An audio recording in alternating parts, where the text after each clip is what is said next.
In 1964, Granada Television brought together a group of 7-year-olds from all over the country and from all walks of life. I'm going to work in Woolworths. I read the Financial Times. They talked about their dreams, their ambitions, and their fears for the future. Everything flew up in the air. It all landed on my head. For nearly half a century, in a unique, groundbreaking series of films, we have followed their lives every 7 years. They are now 56.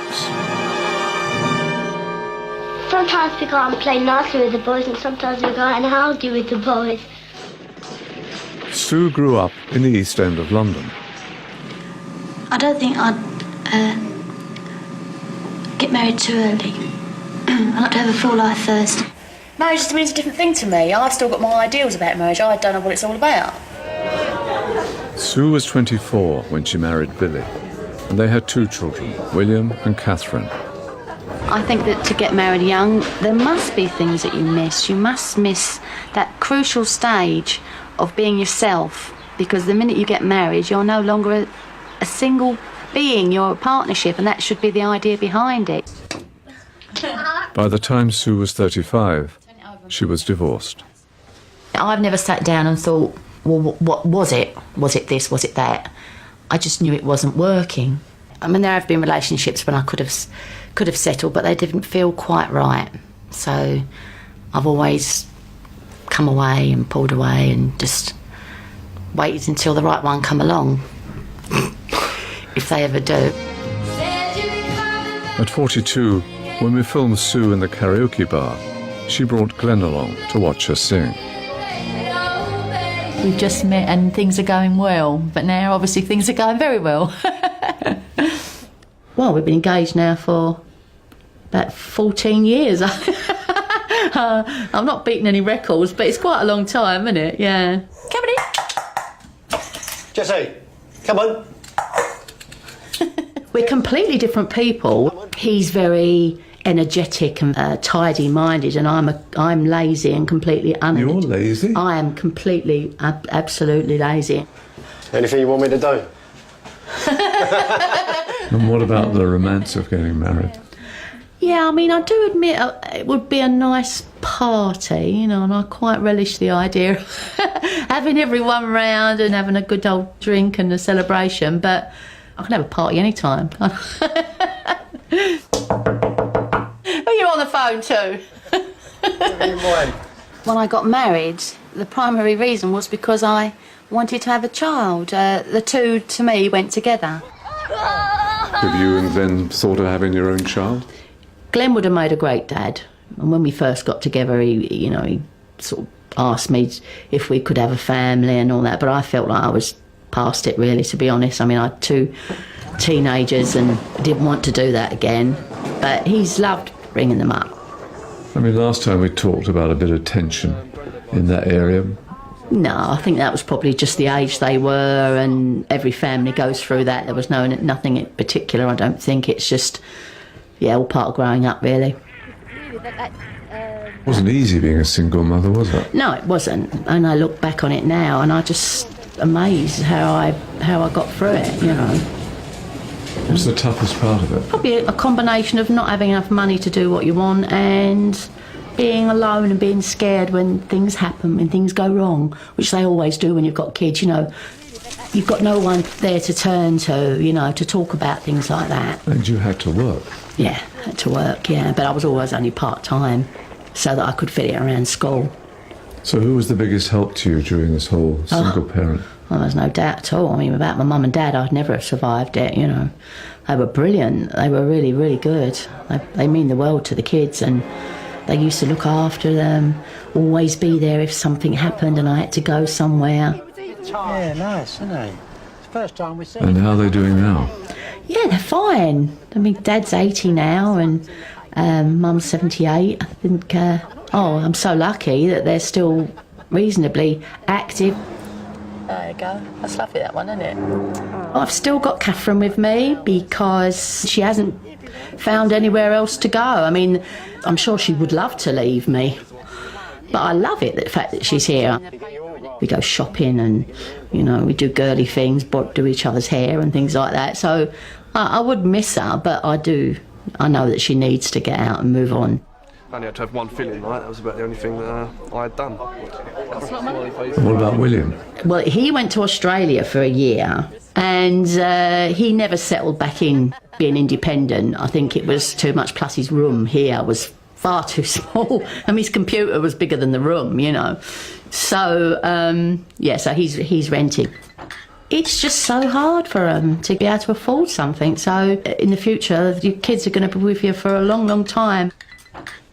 A lot of my work is involved in making bookings and dealing with hotels abroad.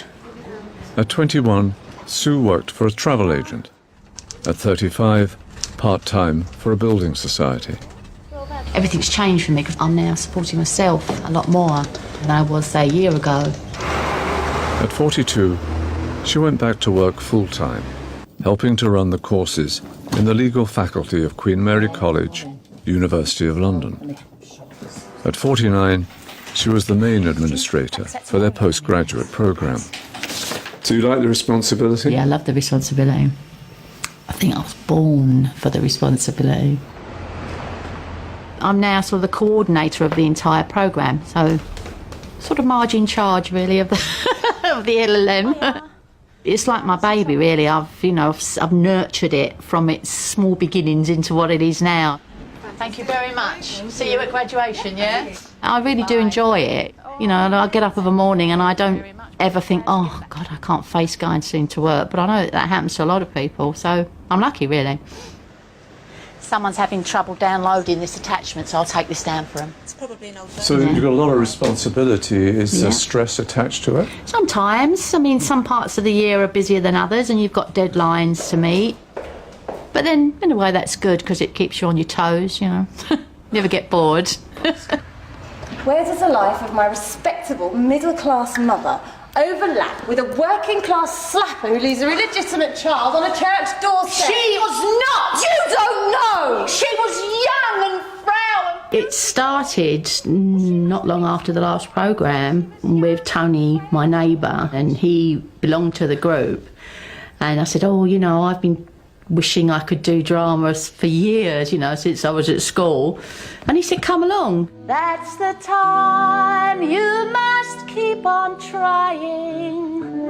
Smile, what's the use of crying? To stand on the stage and sing and have people, hopefully, appreciate it, hopefully. You know, but there's still that little nervous thing, the butterflies in your stomach when you're waiting for the curtains to open and, you know, it's a buzz, really. Realistically, this is the point you really do have to consider. You can't do two modules that are taught at the same time, obviously. You know, it's physical. When I get on the stage to speak to 500 students, now some people would find that very daunting, but I actually don't, because I think if you know they can never ask you something you don't know the answer to, then I think that helps build your confidence, and I'm not exactly shy, am I? It always takes one, you see. Once you get one, then other people tend to ask. But you never went to university, and now you're right in the middle of a huge university machine. I suppose I should count my blessings that I'm actually in a university, having not done it myself, yeah. Looking at it, do you wish you had had that opportunity? Just not really. It's the same as anything, you know. Why look back and say, I wish I did this or I wish I'd done that? I've had a good career. At least I'll have my own home, which is a new thing for my family, because my mum and dad are obviously still in Council Place. I'll never be a rich pensioner. I'll never be able to travel the world once I retire, I'm afraid. But as long as I can keep the house warm and we can feed ourselves, I think that'll be fine.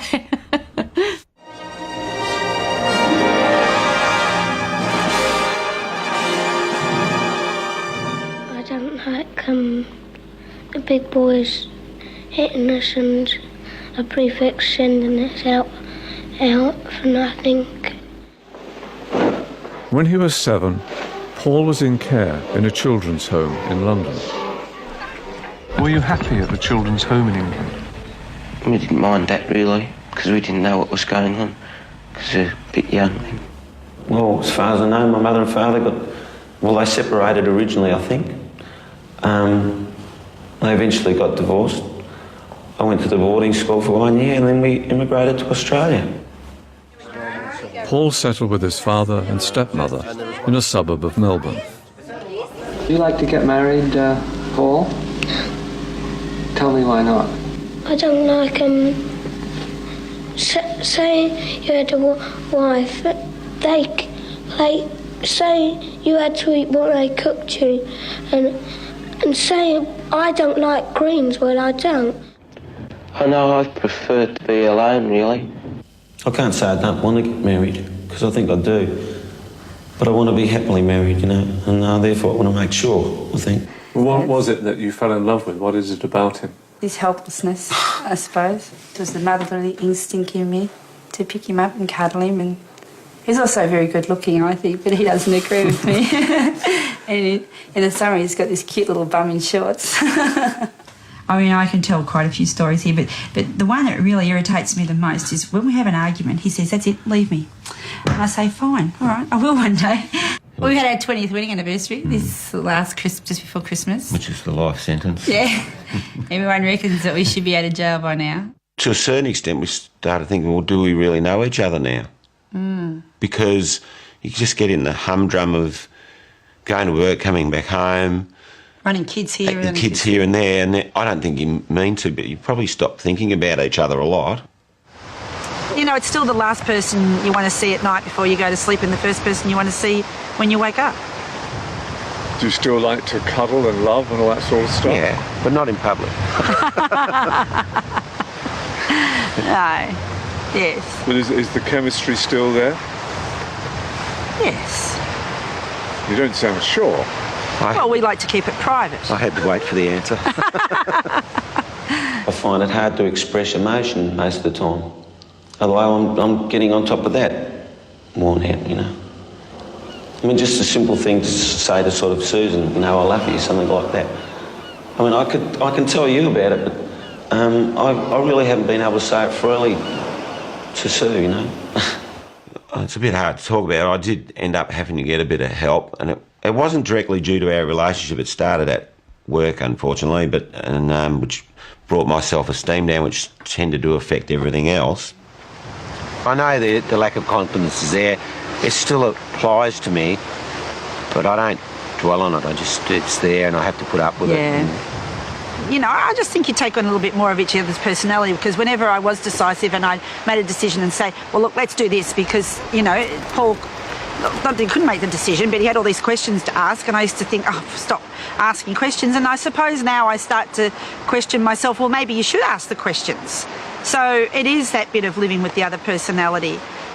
I was going to be a policeman, but I thought how hard it would be to join in. I was going to be a phys ed teacher, but one of the teachers told me that you had to get up into university. As a young man, Paul spent many years in the building trade and then moved on into factory work. Okay, the question was, Gracie Field sung, in the moonlight. It's a retirement village with independent living, and then it's got assisted living in the hostel, which is mainly where I work, which has got 6 letters. Gracie Field sang. They have their own laundry. It's a complete unit. They have their own lock-up garage. So there's a couple of parcels there that probably need delivering to one. And that's why Paul's there. I call him the man about the house at work, because he changes light globes, problems with their taps, they go and check it out, cleans the guttering, fixes squeaky doors or doors that are broken, because the village is now 25 years old, so the maintenance is starting to gather. How you going up there, Paul? When the job came up, I said to Susan that if there was any problem at all with us working together, then I'd leave. But so far, we've found it really quite good. Hi, Lola, how are you? I'm good, Paul. How are you? I've probably always been a little bit more relaxed around older people, probably. I always liked older people as I was growing up, funny enough. By the time they were 28, Paul and Sue had 2 children, Katie and Robert. Katie did well at school and went on to university, the first person in her entire family ever to do so. Robert trained as a car mechanic. He met his wife Stacey when they were teenagers, and now they have 5 children. So there's Lucas, who is 9. Then there's Ryan, who's about to turn 7 at the end of this month. Then there's Hayley, who's just turned 5, and she'll start school in the new year. Then there's Shane, or better known as Shane-O, and he is 3 this week. He's the joker, I think, out of the lot of them. You know, if he does something and you laugh, he'll laugh with you, and he loves a joke. And then there's little Troy that's 12 weeks old. I look back at my grandmother and I've taken some wonderful lessons from her. Grandma made us all feel that we were her special number one. But I really think that that's the secret to being a grandparent, is to make every child feel that they have someone that they can relax with, be themselves with. Grandparents now have a really huge part to play in their parents' lives because the pressure's on them to work so much, and grandparents fill that hole of mum not being home every day. So, Sand, I've already made the frog in the ponds. Good. So there they are for the kiddies. Great. And your Rich likes fairy bread. I know. Let's get some spiders and snakes in there. Happy birthday, dear Shane-O. Happy birthday to you. It's a real struggle for them financially. But at the same time, you know, like all young kids, there's areas that we look at and go, well, we didn't have that. I got 23 threepenny pieces, and I don't know how many halfpenny pieces I got now. Oh, look, there's a whole stack of duckies over there. So poorly organised. It was just like a face. Neither of our kids have got credit cards. They don't live a credit life yet. I mean, they try and pay as they go, which is what we've always thought, and that's kept our head above water. We always felt if we were unemployed or out of work, if you own your house, you've got a huge buffer. And Robert's of the same belief. In their 20s, Paul and Sue sold up, bought an old van, and travelled across Australia. I think it brought us close together because, you know, we really got to know each other and we relied on each other so much. One of the most important things we ever did with our children was spend time with them, and particularly when you've got holidays. You know, go camping with them. Well, we went over to visit Katie because she was working up in the top end of Yorkshire on a community farm. We were missing her. We just don't want to tell her that. Well, they miss you when you're away. Do you miss them when you're away? I didn't miss them like, oh, God, I want to be around them, but I thought about them a lot and appreciated them a lot, which is probably good. So are the three of you getting on well? Yeah, most of the time. As long as we're not in the car getting lost. We're atrocious in the car. But other than that, we're good. Yeah, no, it is good. Well, when we were in London, we went to Greenwich. It was built as a maritime retirement village almost for the sailors from the Napoleonic Wars. So that was all really interesting because we work in retirement villages. History painter Sir James Thornhill. And these buildings here were built before Australia was even discovered. So that's pretty amazing. Katie was in awe of it because in her degree she did art history, so she just loved it. What does university mean? Are you going to try and point your grandchildren into education, do you think? You want them to have a good education no matter what they do. Yeah. Better than you had, maybe. But that's my fault, really. I mean, I just didn't work hard enough, I guess. You hope the school systems have changed to encourage kids to go on, because one thing you can't take away from people is an education. I mean, the one thing my daughter's taught me is that it doesn't matter what you do, there's room for all of us. And, you know, even to the point if you don't work, you're still teaching us something. You know, you're teaching other people to care. How are you dealing with getting old?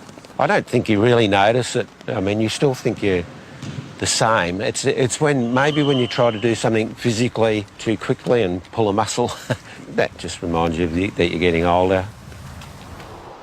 Are you fearful of the future of disability or unable to do things? You hope that you're going to be one of the fortunate ones and not get ill in any way. Hey, Ken. Hi, Paul. How are you? Maybe where I work may have helped that recently, because people just tend to get on with their lives no matter what. And then that's the one with the Yeah. with the palace and... Right, so you got a nice shot of a bin there. That one's good. You're getting better. You are getting better. Do you measure your life in terms of success and failure in any sense? No, not really. I mean, I suppose the success is that we're sitting here together and we haven't had tragedy happen to us. It's just about, you know, getting on with life and enjoying our grandchildren, our children and our friends, you know. Yeah. Our goals of life have never... And then work just gets in the way.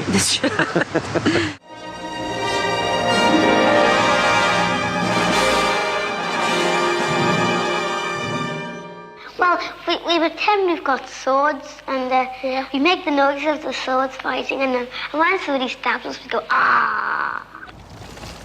Neil grew up in a Liverpool suburb and had dreams of going to Oxford, but didn't get in. Sit. Do one. Instead, he went to Aberdeen University, but dropped out after the first term. At 21, Neil was working on a building site and living in a squat. I would like to be somebody in a position of importance, and I've always thought this. But I don't think I'm the right sort of person to carry the responsibility for whatever it is. I always thought, well, I'd love to be, possibly even love to be in politics or something like this.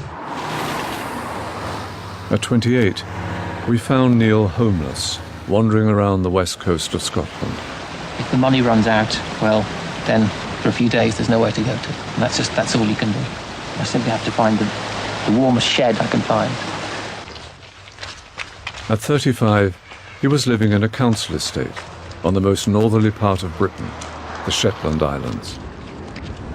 And what would you like to be doing, say, in 7 years? I can think of all kinds of things I'd like to be doing. The real question is what am I likely to be doing? What are you likely to be doing? And that's a horrible question. I tend to think the most likely answer is that I'll be wandering homeless around the streets of London. I just point out some of the considerable disadvantages. First of all, they are geographically... At 42, Neil had moved to London and was a Liberal Democrat on Hackney Council. While I was in Shetland, I felt very strongly that I should become involved in politics, simply because I felt I was not achieving anything in the ways I really wanted to. By 49, Neil had left London, moved to Cumbria in the northwest of England, and was a Liberal Democrat member of his local district council. Thank you, Chairman. Fairly simple. It was a committee decision, a majority decision. His own group on the Establishment Committee agreed with the decision. Councillor Hughes? Well, for Councillor Nine's information, Councillor Cook has reconsidered his the opinion he ventured at that meeting. Here we are in the centre of the ward I represent on the council. These are our public toilets. I can assure you that no more fierce battle has ever been fought, either on the playing fields or indeed on the battlefields of England, to save what might appear to be a comparatively insignificant local amenity. I mean, it sounds vaguely comic, but presumably it's not to you. But when you live in a small community, you become very proud, rightly, of the facilities here. And people are willing to play a part in helping to keep them going, but they don't want to be ignored. They don't want to be marginalised. My strength is being able to keep going, really. And my weakness is not being able to take any positive course of action. No formal education can prepare anybody for life. Just only life can prepare you for what comes. And sooner or later, you're going to have to cross certain barriers. There are a few things I would like to say. And the first thing to say is there's been tremendous goodwill towards the series. But I'm also aware that I'm not the only participant who wants to set the record straight in a number of ways. For so many millions of people, I'm here wearing my heart on my sleeve, and they think they know absolutely everything about me. I mean, there were countless people writing to me saying, I know exactly how you feel. And actually, from those letters, I would say none of them, not a single one of them, knew exactly how I was feeling.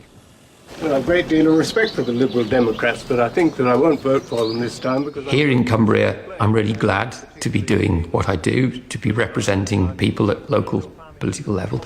But In one sense, I'm doing that because it's the only way I've been able to make any money. I get a derisory amount of money for being a councillor. I do enjoy the work, but I've been completely unsuccessful in trying to find a paid career of any kind. I have always wanted to write as a career, and indeed have written huge amounts. And ironically, despite appearing in this programme so frequently, nobody has ever shown any serious interest in any of the work I do. And believe me, it's a great deal more important to me than anything I can say on a television screen. Even if somebody sent it back to you and said, well, read it and it's rubbish, actually, and that would be very demoralising, but at least some interaction would have taken place. There's hardly a day goes by when I don't write. That's a great gift, isn't it? It is, but it shouldn't be a sort of masturbation about which nobody else knows anything. Neil Hughes is the Liberal Democrat candidate. I and the Liberal Democrats want to see a just and fair society in which everyone... In 2006, I was invited to go to Australia to give a talk. And the chap who introduced me said, Neil is clearly such a profoundly motivated politician that we can all expect to see him as Prime Minister of the United Kingdom in the future. Now, this wasn't a joke. I assure you, he said this with absolute serious. Now, it was ludicrous, but this is how wildly skewed the perceptions have become. I mean, do you think I would really have been invited to Australia if they were aware that I was someone who lives on a few quid a week benefit and has as much chance of changing the future of the United Kingdom as, I don't know, someone who's serving a lifetime jail sentence?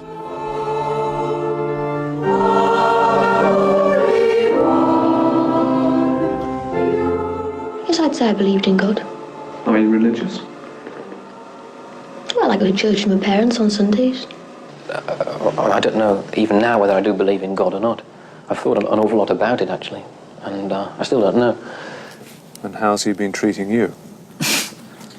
Well, I said to somebody last week that I preferred the Old Testament to the New Testament, because in the Old Testament, God is very unpredictable.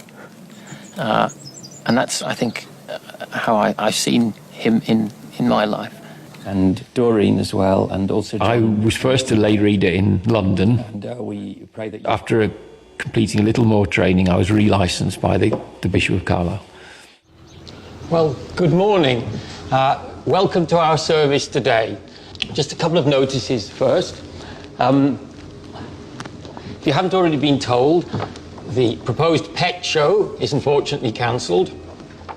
I'm a lay minister. I'm licensed to carry out quite a number of functions. It includes leading services, preaching, taking part in the readings, helping to distribute the communion and so on. In fact, I can do more or less everything a priest can do. To what extent am I a good model for others? I don't know. On the other hand, I am angry that so many doors have been closed, not just for me, but for so many people. I do feel nobody's listening out there. You know, there seem to be few currents that are encouraging people to stand up for their rights, not just their strict legal rights, but their rights to be human.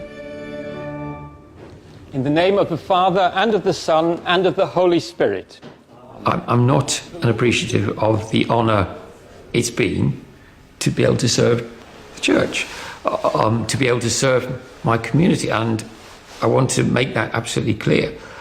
But and it's true that I think it was Albert Camus who said that life is what happens while you're waiting for something else.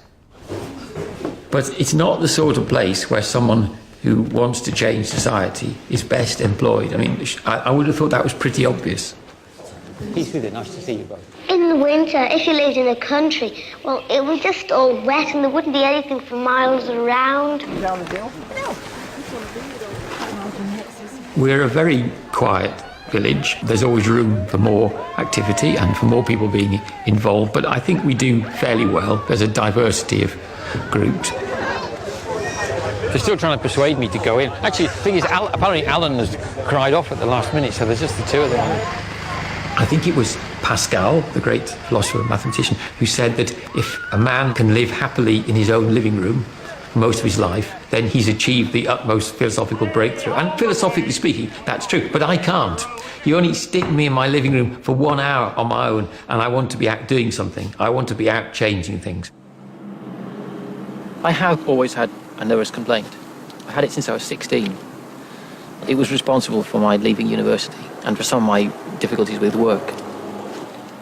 Do you worry about your sanity? Other people sometimes worry about it. Like who?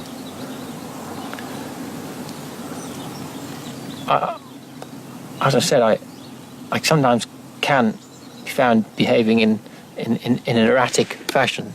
I sometimes get very frustrated, very angry, for no apparent reason, for a reason which won't be apparent to other people around me. I don't see any way out. I thought of everything I possibly could. It seemed to me for a long time that getting a reliable job and a nice place to live would be the solution. Well, I haven't succeeded. I can't see any immediate future at all. Although there have been times in my life when I've been suicidal, that wasn't one of them. So there have been worse than what we saw? Yes, but it's not for this programme to expose my private feelings, and yet many people feel it has.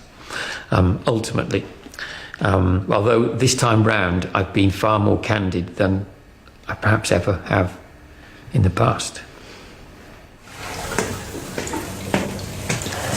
My formal contact with the psychiatric establishment belongs mostly to my mid and later teens and a short period of my early 20s. But I soon came to the opinion that I could help myself far better than those who were purporting to help me. But I was aware even then that a lot of the therapeutic technique is about leading people to exactly this conclusion, if it's unwell. So I'm not going down the line of criticising the medical establishment.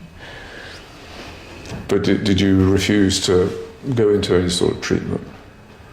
No, I did have contact.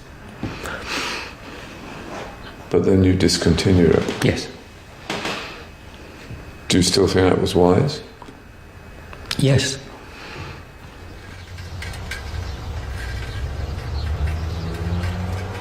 You scared of getting old? Yeah, I don't want to live to be that old. I think if I can reach something like 70 or 75 in reasonable health, that will be quite enough for me.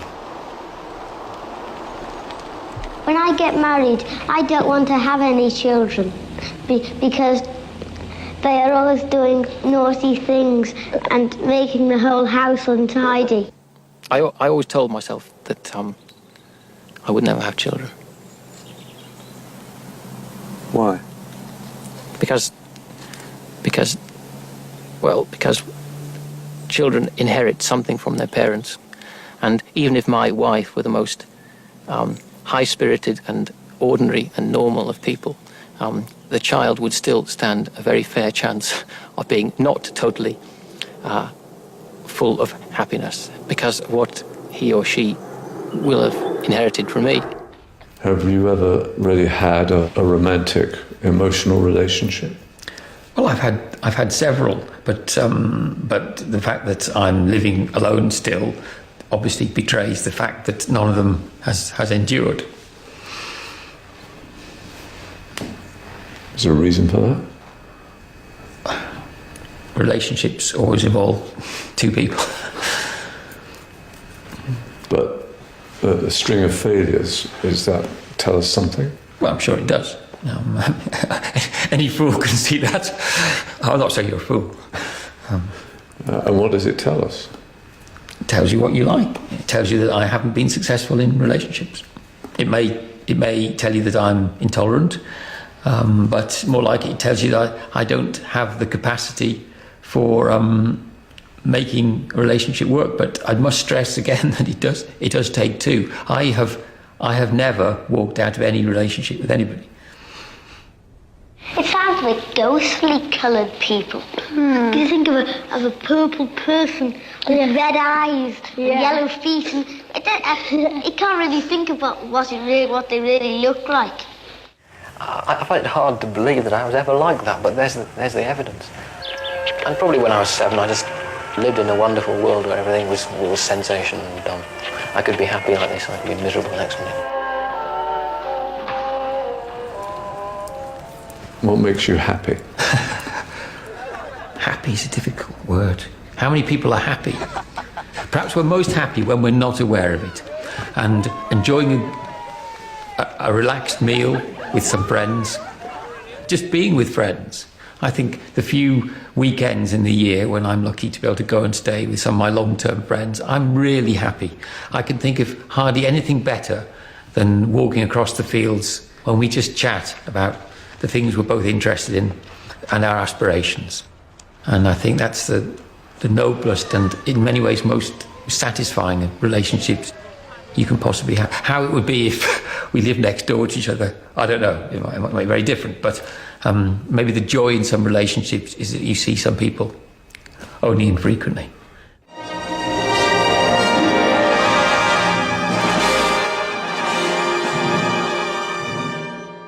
I don't think you want to go to university if you want to be an astronaut. Watch this. Peter and Neil were childhood friends growing up in Liverpool. Peter went to a comprehensive school and went on to get a history degree from London University. I would like to think that democracy is here to stay. Perhaps we haven't got full democracy. In fact, we probably haven't. It's a pretty good system. Are you surprised by the way England's being governed? I'm not surprised with the people who are governing us at the moment, no. Why? I've even stopped being amazed. Why? Why? Well, I don't want to get dragged into party politics, you know, but basically this is the most incompetent, uncaring bloody show we've ever had. After 28 Up, Peter decided not to continue in the film. Why did you pull out? I pulled out because of the responses and the reactions that my participation drew in the weeks afterwards, particularly in the tabloid press. They decided they were going to portray me as the angry young red in Thatcher's England. Well, it's just a principle, you know, that's all there is to it. I think I was articulating at the time what a lot of people of my age and my background were thinking, and I was an easy target. They're part of it, they perpetuate it. But I was absolutely taken aback, completely, genuinely shocked at what I saw as the level of malice and ill will directed towards me. Until you've experienced it yourself, you can't begin to appreciate how it feels. So now you're back, so why did you come back? I feel a lot happier with myself, happier in my own skin. And then, secondly, more specifically, because I want to promote the music and the band I'm in. It was a gold rush town. And what are you called? We're called the Good Intentions. But when he hit that bang, he thought that... I'd always played in rock bands, some of them spectacularly bad bands. What really got me into this music was being exposed to the music of Graham Parsons. Because way back in the day I was a big Elvis Costello fan, and I read an interview with him in which he said, well, I think I'm a good songwriter, listen to this guy, Graham Parsons. It was almost like an epiphany. It was like I was hearing the music I'd been waiting to hear all my life. Once Carolyn Tedford said she loved me. And I'm going to marry her when I grow up. Doesn't appeal to me at all at the moment. For me, what, I'm just gone 20. I haven't even been abroad yet in my life. So there's no way I'm going to get settled down. So, well, what do you want to do? Do you just want to record, me and Pete to record what we're doing and you'll work round it? I think that's probably... We were working in an office together and we joined the office band, and that's how we got to know each other. So, Gabby, and was it love at first sight? Well, I had a sneaking suspicion that Pete liked me because he was really rude and sarcastic to me all the time. So I thought, I think he's probably quite keen. No, that's not true. And you've always played together since then? Yeah, more or less. I think Yeah. we probably stopped for a while when the kids were little. Our boy's 19, our daughter's 16. And how are they doing? They're doing really good. remarkably well. Our son is in his first year at university, and our daughter is coming up to her GCSEs. Once you have your own kids, you have this huge realisation of how your own parents felt about you and what they did for you. What's the greatest gift a parent can give a child? It's their unstinting love and support and their time. Their time, because I think children value that more than anything. You're giving, unconditionally, you're giving them your time. Well, if I can't be an astronaut, I'd like to be a bridal sergeant in the police force, like my dad is. So are you under pressure to get a job? Yeah, I suspect they am from the parents. They keep dropping hints. Teachers are undervalued and underrated, and the system is beginning to crumble. You know, people outside of it don't realise that, but it is, and it's very disillusioning. I left teaching not long after that programme. It was actually nothing to do with the programme. That was a misunderstanding at the time, I think, which took hold in the press. And I'd been planning to leave teaching anyway. And I just didn't see a long-term future in it for myself. And I just thought I had to be honest with myself about that, and honest to the kids I was teaching at the time, and move on to something else. It might be better to start off just at the end. After teaching, Peter studied law and joined the civil service. Gabby also works there. Sounds all right. The civil service, despite changes currently taking place, is still comparatively a pretty decent employer. So should we do one of the new ones? What sort of area of the civil service are you in? Department for Work and Pensions. You've changed the key in that one. I've changed the key, it's now in F sharp, sorry about that. Oh, marvellous. But you got the MP3 soon? When Pete writes, he often wants to share that and at a fairly early stage talk about what he's writing. And if it's no good, I have to tell him. And that's quite difficult, isn't it? I'm sure it is, yeah. She was running down roads I didn't know. So, when we started work on the album we're doing now, Pete said to me, he said, I've got 120 song ideas I want to go through. And I said, but of those 120, really, we need to get it down to about 10, so I'm going to have to tell you that 110 are no good. How do you take criticism? Well, I think I take it better than I used to. That's not setting the bar very high, though, is it? What have been for you the best times? Tommy Smith scoring the second goal in Rome. Definitely. One of the old times. Which game was that?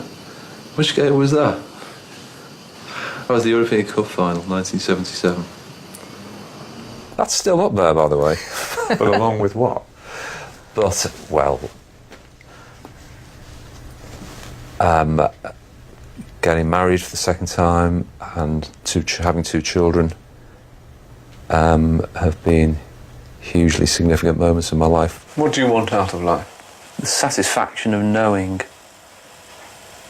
that I've left some sort of imprint, rather than just lived out my life. You've been gone for so long, Evangeline. No one's looking for you anymore. I hesitate to say I think I have made my mark now, because that sounds horrendously vain. But I've created a body of work of which I feel very proud. I feel I've achieved something of lasting value. And in the last 2 or 3 years, we have begun to become reasonably successful in terms of critical responses. We were voted the UK's Americana Act of the Year at the British Country Music Awards. You know, from time to time, like anybody else, I look back and think, I wish I hadn't done that, or I wish I'd done that differently. But I don't think really life is there to be regretted. Life is there to be lived. And I think the most important thing is to feel that by and large you haven't compromised too much, and that you've moved your life on where you want your life to go.